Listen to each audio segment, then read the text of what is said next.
الذي لا إله إلا هو الحي القيوم وأتوب إليك لا حول ولا قوة إلا بالله العلي العظيم. Hadirin hadirat rahmat Allah sekalian, Assalamualaikum warahmatullahi taala wabarakatuh. Jadi seperti biasa kita mengucapkan banyak-banyak syukur pada Allah Subhanahu wa taala atas nikmat Allah beri pada kita pada tengah hari ini, dan kita mohon Allah Subhanahu wa taala kekuatan supaya kita mampu tukar nikmat ini jadi amal soleh. Jadi kekuatan itu akan hanya kita dapat kalau kita dapat hidayah daripada Allah Subhanahu wa taala. And kalau nak dapat hidayah, tuan-tuan, kita kena put our mindset right. Bila kita kata mindset, saya cakap dulu mindset adalah pemikiran kita. Pemikiran adalah perkataan kita. So what is the best word that can motivate us? Okay, the best word that can motivate us only one sentence. Sentence tu adalah iyyaka na'budu.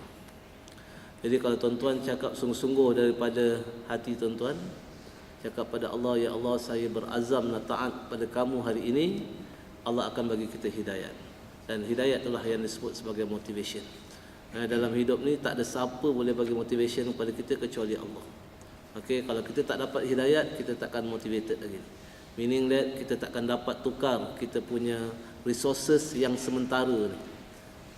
Resources yang sementara ni, masa kita, pangkat kita, harta kita, kita takkan dapat tukar dia jadi amal soleh. So maknanya kita akan jadi manusia yang rugi. Sebab Allah kata innal insana lafi khusr, sungguhnya manusia itu rugi, tak berjaya, gagal, kecuali orang yang beriman dan beramal soleh. Siapa orang beriman? Orang yang sayang pada Allah, yang cinta pada Allah, dan ikuti dia punya pengakuan cinta pada Allah tu dengan melakukan amal soleh. Nak lakukan amal soleh, amal soleh ni dalam bahasa mudah adalah setiap aktiviti kita yang ikut peraturan Allah, peraturan Al-Quran dan Sunnah. Bermakna hari ni kalau kita tak baca Quran, kita tak ambil inisiatif sungguh-sungguh nak mahirkan diri kita baca Quran, kita tak ambil inisiatif sungguh-sungguh nak mahirkan kita faham apa yang kita baca dan hafal yang kita baca, dan hafal apa yang kita baca, meaning that kita takkan boleh amal dia effectively. Okay, sebab syarat untuk kita amalkan peraturan Allah ni, kita kena mahir dengan peraturan tersebut. So untuk mahir peraturan tersebut, Allah letak dia punya minimum requirement. Apa dia? Kita kena belajar. Okay, Allah suruh kita mahir, tapi Allah tak letak kamu sampai kemahiran tertentu baru kamu boleh masuk syurga. Tak ada. Allah tak letak macam tu. Allah letak very minimum requirement. Kalau hari ni kita tak mahir, it's okay. Tapi apa yang kita kena buat, kita kena belajar secara konsisten, istiqamah. Dan kena belajar tu pula benda yang betul. Haqqa tilawah. Allazina atainahumul kitab yatlunahu haqqa tilawah.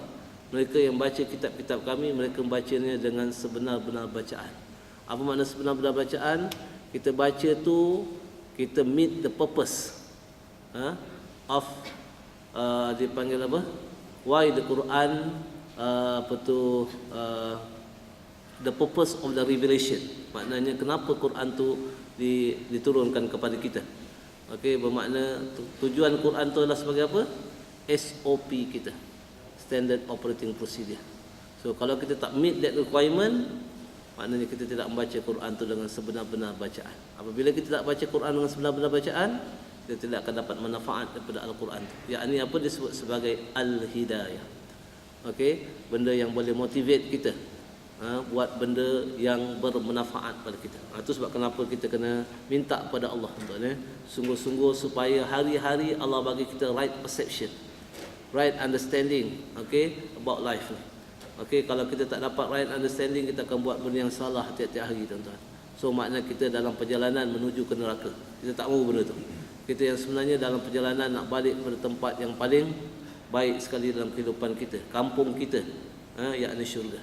Tapi kita takkan dapat benda tu kalau kita tak buat benda yang betul. Okey. Jadi tuan-tuan, jadi kita sambung pada kita pada buku You Are The Best ni, pada bab 8. Okey. Sudah tentu tuan-tuan, nak jadi orang terbaik kita kena ada ilmu. Okey. Itu sebab salah satu daripada tajuk yang kita letak dalam buku ni adalah apa yang ada kaitan dengan ilmu. Okey. Pada bab 7 kita sebut satu-satu Al-Quran sebagai satu-satunya motivation. Pada bab 8 saya sebut situ tajuk dia perkara yang ada kaitan dengan ilmu. Kita baca dulu. Jadi okey, apabila saya bertanya kepada peserta kursus, ini bila saya buat training tuan training on motivation tapi melalui Quranic punya approach. Yang sebenarnya tuan-tuan, manusia takut nak buat motivation melalui Quranic approach. Mereka selalu rasa apa? Rasa dia panggil apa? Apa term yang selalu orang gunakan tu? Mereka rasa apa term selalu orang guna tu? Kalau tak confident ni, dia kata mereka rasa cuak nak buat motivation melalui apa? Quranic approach. Ada kawan saya nak masuk program ni dekat few company, team building from Quranic approach. Apa orang kita cakap? Ada ke team building daripada Quranic approach? Yang cakap tu orang Islam tu. Nampak? Begitu jahil ni manusia tuan-tuan tentang Al-Quran. Okey, sebab kita telah terlalu lama terperangkap tuan-tuan. Terangkap dengan jerat-jerat orang Yahudi ni. Kita marah dengan orang Yahudi tapi kita terperangkap dengan jeratnya. Kita nak buat leadership program, kita nak buat motivation punya program. Okey, semua pakai modul mereka. Okey, kita ada the best modul tapi kita sendiri takut dengan modul kita. Nampak? Jadi ini contoh program. Bila saya buat program tuan-tuan orang tanya, peserta kursus tanya kepada saya, apabila saya bertanya kepada peserta kursus, apa definisi ilmu? Kalau saya tanya tuan-tuan sekarang, apa tu ilmu? Yang saya beritahu tuan-tuan ni ilmu ke? Yang saya cakap pada tuan-tuan ni ilmu ke? Nampak tu Jadi sama tuan-tuan Jadi kalau saya tanya peserta kursus apa tu ilmu? Apa yang kita selalu faham, ilmu adalah apa yang kita pelajari, betul? Okey, kalau tuan-tuan kata ilmu itu adalah apa yang kita pelajari, kita test definisi itu. Okey. Jadi saya masa tu ambil contoh kalau kita kata ilmu itu adalah apa yang kita pelajari. Saya ambil contoh very simple, mak rempit tuan-tuan. Mak rempit ni tuan-tuan, dia tahu tak semayang? Rasa-rasanya. Dia tahu tak semayang? Saya yakin dia tahu sebab masa sekolah dah belajar ada cara nak semayang, betul tak Okey. Tapi kadang-kadang dia tak semayang. Okey. Bermakna kalau dia tahu semayang, kita boleh letak dia sebagai orang yang apa? Orang yang apa? Orang yang berilmu. Kalau kita define ilmu tu apa yang kita pelajari. Maknanya apabila kita belajar, kita dikira sebagai orang berilmu. Tepat ke kalau kita nak letak definisi mak rempit tu sebagai orang berilmu? Panggil dia, so ngajar kat surau malam ni bab semayang cukup lah. Sebab dia apa? Ada ilmu pasal semayang sebab dia dah belajar. So tak kena kan? Jadi bila saya cakap macam tu, audiens sama lagi. Bukan setakat belajar Ustaz, kena amalkan. Ilmu ni bukan setakat belajar. Ilmu ni adalah apa yang kita pelajari dan kita kena amalkan. Okey, kalau kita define sekarang second level of definition. Tadi first level kalau kita kata ilmu tu apa yang kita pelajari, masih tak menepati lagi. Apabila kita test dia gagal. Okey, melepasi test tersebut. Okey, dan kita sambung lagi. Ilmu sekarang ni bukan setakat apa yang dia pelajari, perlu dia amalkan. Okey, kita test second definition. Okey, ilmu apa yang dipelajari dan diamalkan. Okey, saya tanya tuan-tuan. Dalam pengalaman tuan-tuan bekerja mana-mana lah organisasi kan. Okey, kalau dalam organisasi tu ramai orang Islam, kita cuba perhati. Okey, ramai orang Islam dalam organisasi, contoh macam Petronas ni. Okey, kalau kita tengok mereka sembahyang tak? Kebanyakan mereka sembahyang. Okey, cuba tuan-tuan perhati dalam ramai-ramai manusia yang sembahyang, ada tak yang pemalas? Ada ke tak yang pemalas? Ada satu organisasi tu, saya saya tanya soalan sama. Tuan-tuan tahu apa dia jawab? Bukan ada doktor, ramai. Dalam yang semayang tu, ramai yang pemalas. So sekarang ni tuan-tuan, kalau kita letak definisi ilmu, okey, apa yang mereka pelajari. Contohlah mereka tahu apa tu, mereka tahu cara nak solat. Lepas tu mereka amalkan, mereka solat. Tapi kesannya mereka pemalas. Boleh tak benda tu melepasi definisi ilmu? Tak lagi. Sekarang ni apa definisi ilmu yang sebenarnya? Itu sebab tuan-tuan, apabila kita nak define suatu benda, definisi yang paling tepat sekali duduk di dalam Al-Quran. Tapi hari ni kita banyak guna definisi-definisi yang ada di luar. Tu sebab hari ni kalau kita tengok jangan main-main tu. Itu orang berilmu tu. Kenapa? Kenapa dia orang berilmu, tuan? Sebab kalau disambung sijil dia boleh buat sejadah panjang. Hari ni macam tu lah kita define orang berilmu, tahu tak? Dengan sijil mereka, dengan title mereka dan sebagainya. Tapi Al-Quran tidak buat macam tu. Okey, sekarang ni kita tengok apa definisi Al-Quran, siapa orang berilmu. Itu sebab kenapa kita kena belajar Al-Quran. Bila kita belajar Al-Quran tu sebab Quran disebut sebagai Al-Furqan. Al-Furqan mana apa, tuan-tuan? The ability to differentiate. The ability to assess sama ada konsep yang ada kat luar sana betul ke tak betul. Itu dia punya terms of reference dia, Quran. Kalau kita tak tahu Al-Quran, kita takkan ada ability to assess sama ada konsep yang ada di luar sana itu betul ke tak betul. Okey? Dan bila kita test benda tu, tuan-tuan, dia tak dapat menepati dia punya konsep sebenar. Hari ni kita kata ilmu apa yang kita pelajari, bila kita test dia gagal. Kita letaklah ilmu apa yang pelajari dan apa yang diamalkan pun gagal juga apabila kita test dia. Sekarang ni apa Al-Quran sebut pasal ilmu, dan Allah sebut tu pada surah Fatir, tuan-tuan. Tuan-tuan tengok pada surah Fatir, surah nombor 35 ayat 28. Okey?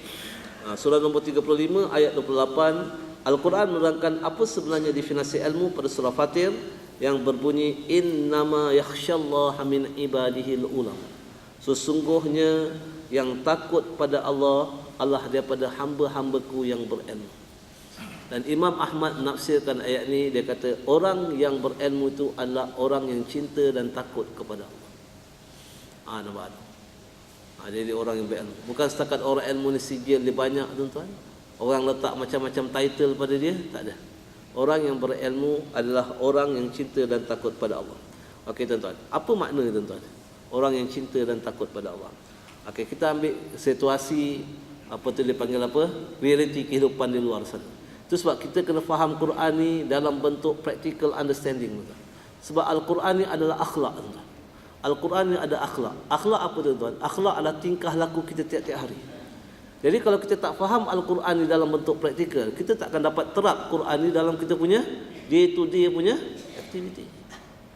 Nanti kita akan hanya beranggapan Quran sebagai, macam saya cakap dulu, a book of ritual reading. Okey? Itu dia. Jadi kita ambil contoh, tuan. Ini saya sebut kat sini satu hari. Ini sebab bukan isu sensitif, tuan-tuan. Jadi saya letak saluran mana yang saya keluar masa tu.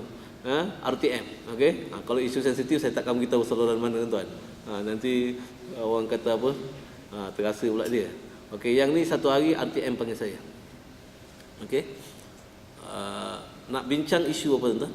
Nak bincang isu penderaan. Masa tu isu semasa.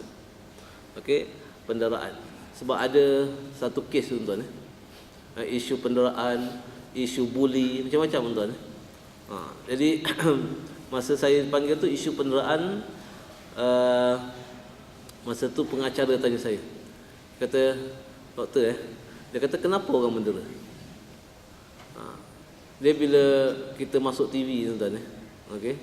Yang sebenarnya, tuan-tuan, kalau bercakap dengan tuan-tuan macam ni, tuan-tuan, dia tak sama dengan kalau kita bercakap depan kamera. Okey. Kalau kamera ni dah biasalah. Okey. Kalau kamera TV dia lain sikit. Saya mula-mula dulu masuk TV, mula-mula sekali, tuan-tuan, tengok kamera tak boleh cakap. Tak boleh cakap. Kalau dalam bahasa orang-orang TV ni dia panggil camera fright. Tengok kamera je kita frighten. Tak boleh cakap. Okey. Tapi sebab kita bila dah biasa dia dah okey lah kan. Tapi mula-mula tu memang tak boleh cakap. Okey. Especially kalau kita bercakap tu dalam program siaran langsung. Lagi dia, tuan-tuan. Sebab apa? Yang jadi takut tu bukan sebab audiens tu ramai. Yang jadi takut tu skrip ni dalam. Apa cakap? Apa cakap kalau kita cakap depan kamera dalam TV, apa cakap? Ini kan kalau cakap salah ni kan habis ni kan. Itu yang buat kita takut tu. Dia sebenarnya bukan audiens yang buat kita takut. Dia even public speaking, tuan-tuan. Dan sebenarnya bukan audiens yang buat kita takut. Orang kata darah gemuruh ke, tak confident nak cakap dengan apa, orang ramai dan sebagainya. Bukan sebab orang tu yang buat kita takut. Yang buat kita takut tu adalah bahasa kita. Bahasa kita. Kita cakap apa? Ini cakap depan orang ramai ni kan, kalau salah dia kan orang ketawa kan. Salah kan orang remehkan kita. Itu yang buat kita takut. Mula-mula memang saya takut tuan-tuan sebab saya punya skrip tu salah. Tapi bila saya dah belajar seni tuan-tuan, nak bercakap dengan orang ni. Apa seni tuan-tuan? Especially dalam siaran langsung, kalau program tanya ustaz dan sebagainya. Apa seni dia? Okey, seni dia senang aja. Bila kita bercakap dengan orang, kita assume kita tahu semua jawapan. Macam mana yang dia katakan tahu semua jawapan? Kalau orang tanya kita, katalah kita tak tahu tuan-tuan. Apa jawab? Cakap wallahu a'lam. Jawapan yang pertama adalah wallahu a'lam. Wallahu a'lam tu adalah jawapan. Soalan kedua orang tanya, tak tahu juga. Apa cakap? Wallahu a'lam. Itulah jawapannya. Tapi kita takut nak cakap wallahu a'lam. Dia sebenarnya tuan-tuan, dalam kita bercakap ni, kalau orang tanya kita, kalau kita rasa kita tak sure jawapan tuan-tuan, jangan jawab tuan. Sebab kalau tuan-tuan cuba jawab, nanti tuan-tuan go around the bush. Dan orang akan tahu tuan-tuan termerang. Kalau kita tak boleh jawab, kita ngaku kita tak boleh jawab. Kita cakap wallahu a'lam. Tapi nak cakap wallahu a'lam tu is not easy. Sebab especially kalau orang panggil kita profesor, orang panggil kita doktor dan sebagainya, orang assume kita tahu semua benda. Tak ada tuan. Okey. Itu sebab tuan-tuan, cara nak bina confident apabila bercakap dengan orang ramai, dua benda tuan-tuan kena put your mindset. Apa pertama sekali? Tuan-tuan kena cakap subhanaka la ilma lana illa ma 'allamtana innaka antal alimul hakim. Cara tuan-tuan nak bina confident apabila bercakap dengan orang ramai, tuan-tuan kena put your mindset right. Apa makna mindset right? Tuan-tuan kena cakap, Maha suci Engkau ya Allah, aku ni nak bercakap depan orang, tapi tidak ada satu ilmu pun yang ada pada saya kecuali apa yang Engkau ajar saya sekarang. So if you put yourself down macam tu tuan-tuan, Allah akan build your confidence. Tapi hari ni tuan-tuan, bila kita bercakap, kita letak diri kita tinggi, betul? Kita kata apa? I'm a professor, I'm a doctor, I know everything. Itu sebab tuan-tuan, kalau kita bercakap kena soalan yang kita tak sure, kita akan termerang orang. Dan orang akan nampak kita termerang mereka. Maknanya kita letak kita punya aib depan manusia. Kita buka aib kita depan manusia. Jangan buat macam tu tuan.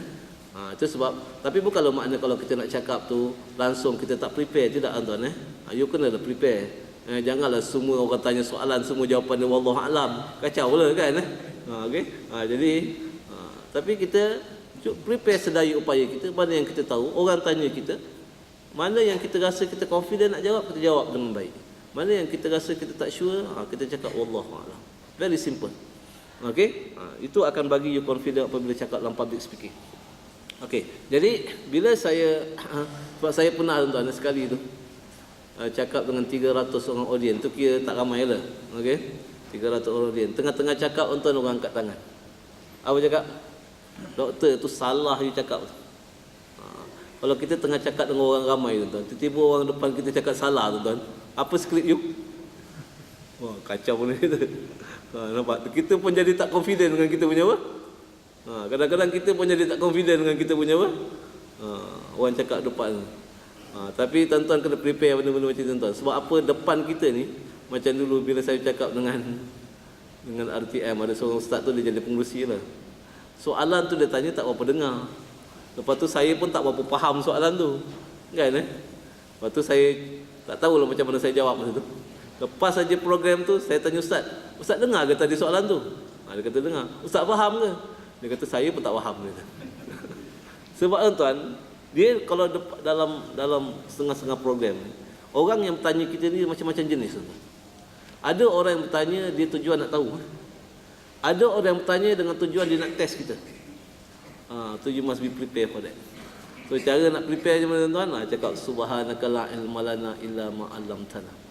Yang ni kawan ni, dia angkat tangan, dia kata saya cakap tu salah. Apa? Orang kata terjejas juga tuan dengan cakap tu. Okey, sebab tu cakap dengan orang ramai kan. Tapi tak apalah, sebab saya dah prepare benda tu. Dia kalau katakan kita rasa affected tuan-tuan, kalau keadaan macam tu, cepat-cepat istighfar. Astaghfirullahalazim. Sebab astaghfirullahalazim tu akan bina kita punya confidence balik. Jadi Allah akan guide kita. Okey.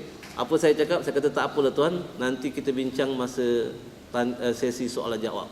Jadi saya pun teruskan saya punya apa tu dia panggil apa? Dia panggil saya punya apa tu dia panggil penyampaian tu. Walaupun ada 10% dalam otak ni, duduk perkataan tu. Apa cakap? Apa yang salah tadi ya? Nampak? Tadi masa mula-mula cakap 100% concentrate. Tapi bila tested by apa? Orang tanya tu duduk tu 10% tu. Apa yang dia kata salah ni? Nampak tu. Makna confidence kita dah turun sikit. Okey, tapi tak apa tuan-tuan. Masa break, okey, masa break, saya cakap sama dia jumpa saya masa break lah kalau katakan ada benda yang tak itu. Masa break dia tak datang pun jumpa saya. Okey? Masa saya minum tu, saya cuba perhati dia. Rupanya bila saya perhati tuan-tuan, manager depan saya tu pun perhati saya. Dia kata nampak doktor perhati orang tu tadi. Dia kata doktor jangan risaulah, dia kata itu orang tu ada wire dia short sikit. Bau senang hati sikit tuan-tuan. Tapi saya cerita tuan-tuan yang sebenarnya dia berlaku ada dengan beberapa orang ulama kita. Saya lupa nama dia, sama ada Imam Hanbali ataupun Imam Hanafi. Okey, cerita yang sama. Imam ni dia tengah ceramah macam kat surau, tiba-tiba tuan-tuan datang depan dia orang yang janggut panjang macam ni, pakai smart. Okey, duduk depan dia. Bila orang tu duduk depan dia tuan-tuan, apa dia cakap nanti? Wah, ni ada orang yang berilmu depan aku ni. Nampak tu? Macam tu lah. Ada orang yang berilmu depan aku ni. Jadi apa? Wah, aku nak cakap ni kenapa? Hati-hati sikit. Lepas tu tuan, masa habis bercakap, jadi kawan tu pun tanya. Dan bila kawan tu habis saja tanya, dia kata apa? Barulah saya dapat melunjurkan kaki saya. Kenapa? Sebab baru saya tahu berdasarkan soalan tu, orang yang bercakap tu bukan orang yang berilmu. Baru dia kata senang hati sikit, lunjur kaki sikit dia kata. Nampak tu. Macam tu lah saya tadi tuan-tuan. Bila kawan tu kata kawan tu ada short sikit wire, barulah senang hati sikit tuan-tuan. Macam tu lah tuan-tuan apabila kita menghadapi audiens. Okey, tapi satu benda yang saya nak beritahu, kalau nak build kita punya confidence untuk hadapi audiens, kita kena rendah diri pada Allah. Kalau kita rendah diri pada Allah, Allah akan build kita punya confidence bercakap dengan manusia. Cakaplah subhanaka la ilma lana illa ma 'allamtana innaka antal alimul hakim. Dia sebenarnya doa subhanaka la ilma lana tuan-tuan, bukan saja tuan-tuan boleh guna dalam setiap kali tuan-tuan nak bercakap, tuan-tuan boleh guna di permulaan semua kerja tuan-tuan.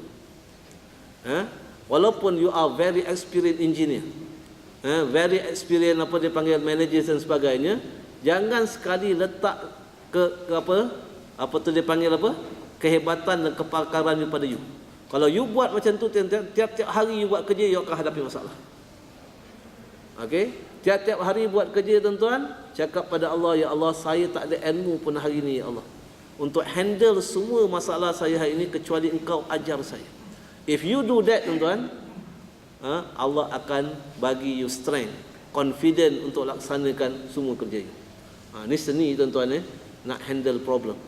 Our task in this world is not to solve problem tuan-tuan. Our task is to handle problem the proper way. Tapi orang tak perasan benda.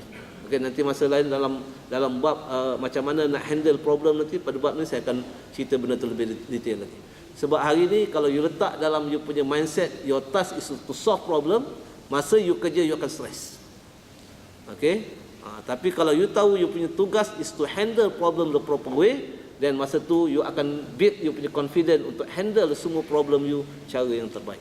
Sebab Allah akan guide you. Okay, jadi balik pada isu ni tadi tuan-tuan. Jadi tengah bercakap tu, apa pengacara kata? Dia kata, kenapa orang mendera? Saya pun jawab, okey, orang mendera ni sebab dia tidak ada ilmu. Saya jawab satu sentence. Orang mendera ni sebab dia tidak ada ilmu. Okey, bila saya jawab itu, terus telefon dering tu. Terus telefon mendering. Orang tanya, dia kata, Assalamualaikum, doktor, saya tak setuju dengan statement tu. Nampak? Nampak tak? Saya tak setuju dengan statement tersebut. Orang mendera ni sebab dia tidak ada ilmu. Tapi saya dah prepare benda tuan-tuan. Apa preparation saya? Ayat Quran. Kalau kita punya nak cerita apa juga konsep tuan-tuan, apa juga isu, Kalau tuan-tuan nak build tuan-tuan punya confidence, tuan-tuan kena cari definasi isu tersebut dalam Quran. Kalau tuan-tuan dapat definasi tersebut dalam Quran, tak ada siapa boleh apa? Boleh apa dia panggil. Itu sebab saya bila ditanya saya tak setuju dengan doktor tu, saya tak takut sangat tuan-tuan. Sebab apa? Sebab saya dah prepare dia punya definition daripada Al-Quran. Okey, dia kata, saya tak setuju yang orang mendera tu sebab dia tidak ada ilmu. Sebab apa? Sebab kalau kita lihat dalam banyak kes-kes penderaan, siapa yang mendera? Kadang-kadang cikgu mendera, betul tak? Kadang-kadang siapa lagi?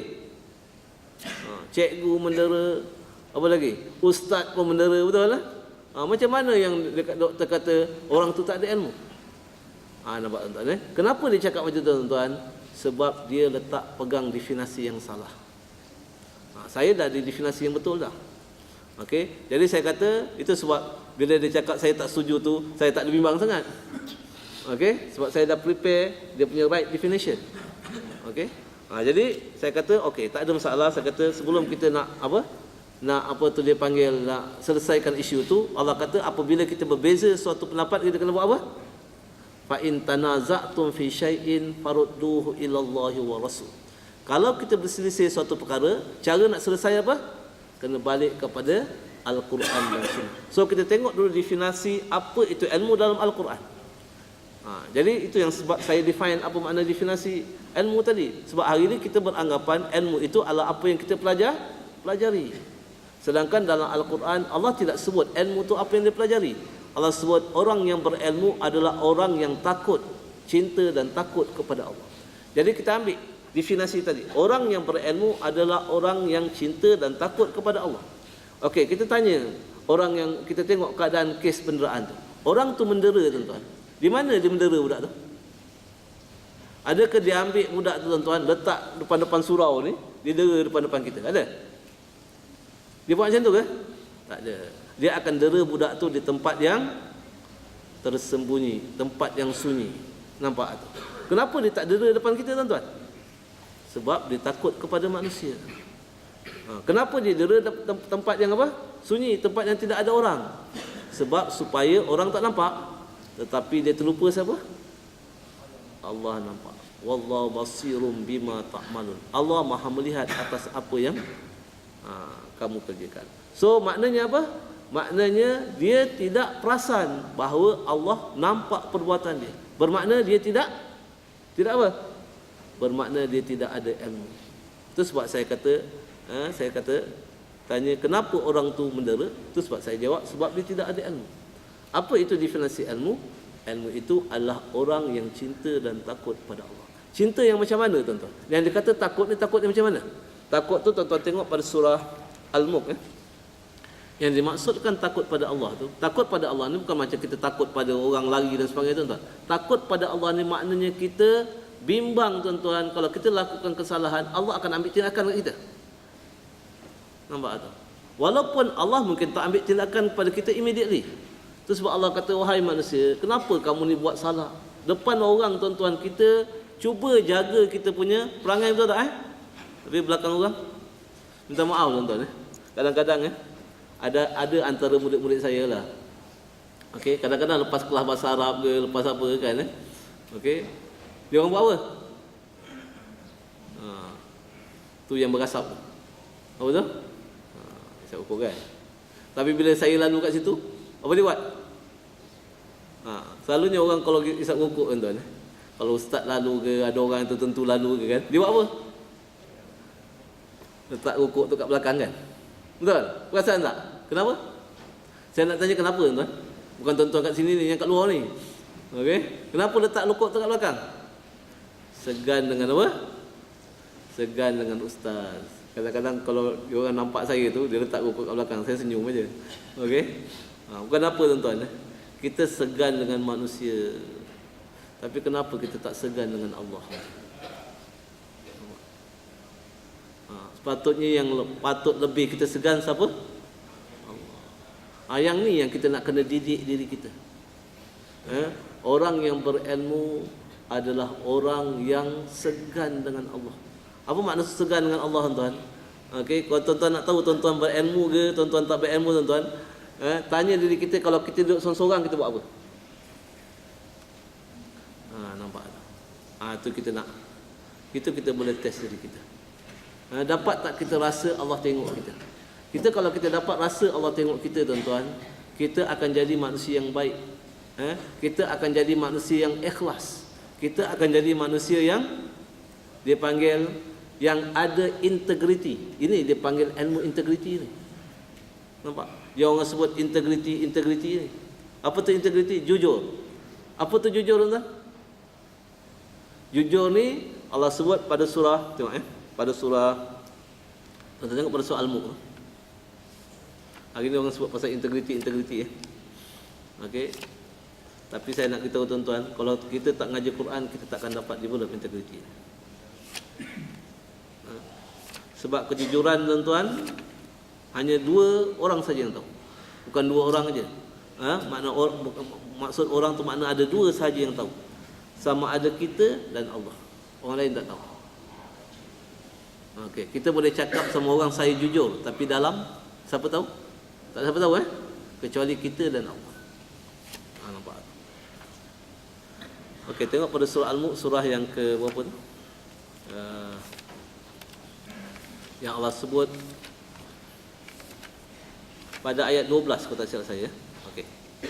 Ayat 12 yang disebut sebagai takut itu, Allah kata innal ladzina yakhshawna rabbahum bil ghaib. Ayat 12 Sesungguhnya orang-orang yang takut pada Tuhan yang tidak terlihat oleh mereka. Maknanya bil ghaib ni, mereka takut pada Tuhan dalam keadaan mereka tidak melihat Allah. Maknanya apabila kita duduk seorang-seorang, ataupun ni dalam hati ni apa cakap. Kadang-kadang kalau kita nak dengki dengan orang, tuan, dengki ni ada ke depan-depan, tak ada, duduk dalam ni. Tak ada siapa tahu, kecuali Allah. Jadi orang yang jujur, tuan-tuan, dia akan jaga dalam. Maknanya dalam bahasa dia panggil apa? Dalam bahasa kita ni dia panggil apa? Yang luar tu sama dengan yang dah. Tu dia. Itu dia panggil jujur. Okey. Jadi kalau kita lihat dekat situ, jadi kenapa mereka mendera? Saya sebut mereka lebih takut kepada manusia yang tidak berkuasa daripada Allah yang Maha Kuasa. Allah melihat perbuatan mereka, tetapi disebabkan mereka tidak berilmu, mereka tidak menyedarinya. Mereka hanya manusia yang bermaklumat sahaja. So hari ini, tuan-tuan, kita selalu define orang yang berilmu sama orang yang bermaklumat adalah perkara yang sama. Tak sama, tuan-tuan. Apa yang saya ajar pada tuan-tuan ni, dia cuma maklumat. Okey? Until and unless you apply apa yang you ajar ni dengan sungguh-sungguh, okey, apa yang kita belajar ni dengan sungguh-sungguh, dan Allah campakkan rasa takut pada Allah tu, baru dikira you sebagai orang yang berilmu. Maknanya tak ada siapa yang tahu kita ni orang berilmu ke tidak kecuali Allah saja. Apabila kita ada perasaan takut pada Allah, nampak? Itu sebab, tuan-tuan, yang ni kita panggil dia integriti, yang kita panggil dia kejujuran. Okey, jujur ni maknanya, tuan-tuan, compliance. Okey, ikhlas. Okey, kita duduk taat comply to the rules dalam keadaan tak ada siapa tahu kecuali kita. Yang ni yang sebenarnya kita nak develop. Dia panggil high quality people, yang kita sebut kalau dalam bahasa Arab ni sebut sebagai ihsan. Integriti itu sebenarnya adalah ihsan. Tapi kita tak perasan. Tapi nak develop integriti macam mana? Okey, kita punya level ni, kalau kita pisahkan, nombor 1 Islam. Islam ni apabila kita mengaku bahawa kita ni nak taat kepada Allah. Tapi peringkat yang kedua dia panggil iman. Dan peringkat yang paling tinggi sekali, the highest quality people, itu dia panggil ihsan. Apabila mereka dapat rasakan setiap kali mereka buat suatu benda, kalau dalam hadis tu disebut sebagai kita melihat Allah, tapi memang kita tak lihat Allah, tapi kita dapat merasakan Allah melihat kita. Nampak tu. Dan orang yang ada integriti, tuan-tuan, dia akan ada dua strength. Nombor 1, dia akan ada confidence. Dia akan ada a very strong confidence. Sebab apa? Sebab dia dapat rasa Allah sentiasa sama dia. The highest authority itu ada pada dia. So bila dia buat satu kerja, dia tidak akan rasa bimbang dan takut, sebab dia rasa Allah ada sama dia. Dan nak dapat perasaan Allah ada sama kita, tuan-tuan, takkan kita dapat melainkan Allah yang letak. Dan nak dapat benda tu, kita kena baik dengan Allah. Dan nak baik dengan Allah mesti melalui peraturan dia. Itu sebab iman ni hanya boleh dapat dengan iza tuliyat alaihim ayatuhu zadatuhum iman. Apabila dia baca ayat-ayat kami, mana dia baca cara yang betul, Allah kata akan bertambah confident dia, iman dia. Itu satu. Yang kedua, tuan-tuan, orang yang ada integriti ni, dia akan lebih berhati-hati untuk melakukan satu perkara, especially benda yang dilarang oleh Allah Subhanahu Wa Taala. Itu dia, orang yang ada integriti. Tapi kedua-duanya hanya boleh develop melalui Al-Quran. Itu sebab hari ni kalau kita nak develop, kita sebut sebagai human development, human behavior, good people, okay, high quality people, kita takkan boleh develop kecuali melalui Al-Quran sahaja. Itu modul dia. Tapi orang tak nak pakai. Orang rasa Quran ni very alien. Kadang-kadang orang rasa skeptical. Tu perkataan yang saya nak cari tadi tak jumpa. Okay, skeptical dengan Quran. Bila nak cakap nak buat team building pakai Quran, nak buat leadership and management pakai Quran, orang Islam sendiri rasa skeptical, takut. Itu sebab tuan-tuan, mana-mana saya kalau masuk mana-mana program dekat apa, mana-mana syarikat pun, okey, dia panggil apa, bukan mudah masuk. Itu sebab kalau you nak buat business motivation ke, pakai Quran, tuan-tuan, forget about it lah. Sebab banyak orang tak nak. Okey, tak nak nombor satu. Kalau bagi charge dia lebih sikit kan, lagi dia tak nak. Okey, itu dia. Sebab apa? Sebab mereka skeptical dengan Al-Quran. Sedangkan Allah kata Quran is the only module, bukan the best module only, the only module untuk develop people. Tapi hari ni kita panggil siapa? Siapa yang tuan-tuan panggil? Dale Carnegie. Siapa lagi panggil? Stephen Covey. Siapa lagi panggil? Anthony Robbins, Maxwell. Itu semua nama-nama dalam apa? Dalam orang kata apa? Bidang-bidang motivation kan, nak develop people. Bayar bukan murah, tuan-tuan. Tapi kita takkan dapat manfaat. Kenapa tak dapat manfaat, tuan-tuan? Sebab mereka tidak mengandungi, tidak memandu kita kepada hidayah. Mereka tidak mempunyai hidayah, tuan-tuan. So macam mana nak pandu kita, tuan-tuan, untuk buat benda yang betul kalau mereka sendiri tidak buat benda yang betul? Nampak tu? Tapi kita ada modul kita sendiri, kita tak nak pakai. Itu salah kita. Okey. Jadi balik pada apa yang kita sebut tadi. So hari ni kalau tuan-tuan nak bina integrity dalam tuan-tuan punya organisation, kalau tuan-tuan tak pakai Quran, forget about it. You can never get it. Okey. Jadi itu yang kita nak apa? Itu tuan-tuan pakai modul apa sekalipun. Kalau tuan-tuan tak guna Al-Quran, tuan-tuan takkan jumpa jawapan. Okey. Jadi tuan-tuan, jadi kalau kita tengok tiada gunanya kita punya kelulusan tinggi, hatta kelulusan agama sendiri. Itu sebab sekarang, tuan-tuan, orang tanya saya, dia kata, Ustaz, apa ni sengahnya orang agama ni? Orang cakap macam tu. Orang yang belajar Quran tapi pemalas. Pernah dengar orang cakap macam tu tak? Nampak? Jadi bila orang cakap macam tu, apa cakap? Macam tu tak guna kalau belajar Quran. Nampak itu conclusion ni. Sebab apa, tuan-tuan? Sebab manusia tersilap define makna ilmu. Hari ini kita ingat ilmu adalah apa yang kita pelajari. Dia ada sijil syariah, dia ada sijil usuluddin, tapi bekerja dengan saya malas, Ustaz. Nampak? Orang cakap macam tu. Dulu saya tak tahu jawapan, tuan-tuan, tapi bila saya tengok dalam Quran baru saya tahu jawapan dia. Bahawa hanya dengan sijil, hanya dengan pengetahuan, hanya dengan maklumat, dia tidak menjanjikan kita jadi manusia yang berilmu. Until and unless you practice it sincerely, baru Allah akan letak perkataan apa tadi? Apa tu dia panggil apa? Perasaan apa tu, takut pada Allah tu masuk dalam hati kita, dan ia akan cerna dalam kita punya tindak tanduk dan apa, dan perbuatan kita. Itu tuan-tuan, itu beza. Okey, tak semesti orang yang ada kelulusan agama boleh jadi baik. Tapi yang tak ada kelulusan agama, jadi orang cakap macam tu tak guna belajar agama. Orang akan buat macam tu, tuan-tuan. Kalau orang belajar agama pun tak boleh jadi baik, tuan-tuan. Kalau orang tak belajar agama, boleh baik ke? Not necessary, tuan-tuan. Not necessary. Maknanya orang tak belajar agama, okey. Kadang-kadang kita tengok macam mana, tuan. Dia kata apa? Kalau kita pergi UK, okey, orang naik bas macam mana? Orang naik bas macam mana? Beratur. Kalau kita pergi Jepun, sungai dia macam mana? Tuan-tuan, kalau biasa pergi Jepun, tuan, tengah-tengah tahun, sungai dia jernih, tuan. Ada ikan sekali dalam tu. Okey? Nampak. Tapi dekat Malaysia, Sungai Kelang tengok. Nampak. Jadi dekat situ orang kata, tengok orang kafir itu pun baik, tengok. Yang ni nak kena hati-hati sikit, tuan-tuan.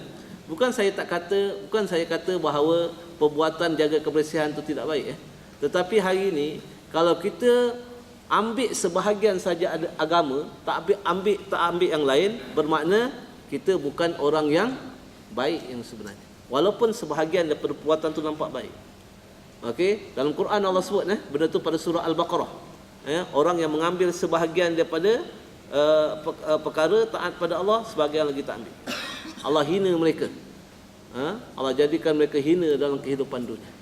Nampak tak? Itu kita nak ambil. Jadi kita ni, tuan-tuan, orang Islam katakan, the so called Islam dalam inverted comma, tuan-tuan.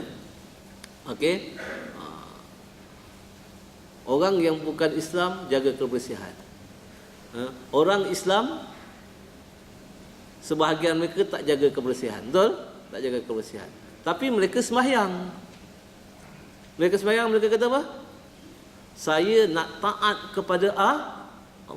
Orang yang bukan Islam, dia tak kata dia tak taat pada Allah, betul? Dia tak cakap. Orang yang Islam kata saya nak taat pada Allah, tapi dia tak taat. Apa beza dia? Apa beza tu? Apa beza seorang kata saya tak taat pada Allah, saya tak nak taat pada Allah, tapi dia buatlah juga jaga kebersihan, bawa naik bas beratur.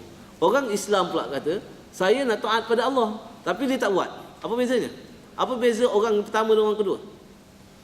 Orang yang pertama kita sebut sebagai orang yang engkar, yang kita sebut dalam bahasa Arab sebagai kafarah, engkar. Orang yang kedua, orang yang mengaku nak taat tapi tak nak buat. Okey, mereka mewarisi sifat-sifat apa? Munafik. Yang tu kena hati-hati sikit, tuan-tuan. Kita orang Islam, tuan-tuan, kita mengaku tiap-tiap hari pada Allah nak taat dalam sembahyang, iyyaka na'budu. Tapi kalau kita tak sungguh-sungguh ambil inisiatif nak taat, kita bimbang, tuan-tuan. Kita bimbang, nanti kita tergolong dalam orang-orang yang mempunyai sifat munafik. Dan ini, tuan-tuan, sangat bahaya bagi kita. Kita bukan nak tengok orang lain, tuan-tuan, tengok diri kita. Saya bercakap ni adalah bila kita baca Quran, bukan nak tengok orang lain, tengok diri kita, supaya kita jangan tercampak ke situ. Itu sebab kenapa dalam Quran Allah sebut innal munafiqina fid darkil asfali minan nar. Itu pada surah An-Nisa. Okey, fid darki asfali minan nar. Sungguhnya orang munafik ni mereka duduk pada neraka yang paling bawah. Besok, tuan-tuan, manusia ni dia masuk neraka, orang kafir masuk neraka. Orang kafir tengok, kamu dulu kan kat dunia dulu nama Abdullah Muhammad, kenapa kamu duduk bawah daripada aku? Nampak tak? Tu kita kena, jangan kita ingat lagi, tuan-tuan, kita nama Islam, kita nama Muhammad, kita nama Abdullah, okey, dah cukup untuk kita, dia panggil apa? Dapat tiket, tuan-tuan, selamat daripada neraka. Dia kata, ustaz, kalau kita ni mengucap apa? 2 kalimah syahadat, okey, kita masuk syurganya. Betul, tuan-tuan? Nak tanya betul tak betul? Saya nak tanya, rukun Islam yang pertama apa? Rukun Islam yang pertama apa? Mengucap 2 kalimah. Betul? Saya dah cakap dulu kat sini belum? Belum, Kalau saya kata tak betul macam? Dia kata doktor bawa mazhab mana pula. Betul? Rukun Islam yang pertama mengucap 2 kalimah syahadat. Saya kata kalau kita berbeza pendapat, kita kena buat apa? Balik kepada Allah dan Rasul. Balik kepada Al-Quran dan Sunnah. Okey, apa hadis cakap pasal syahadah? Ada 2 hadis, tuan.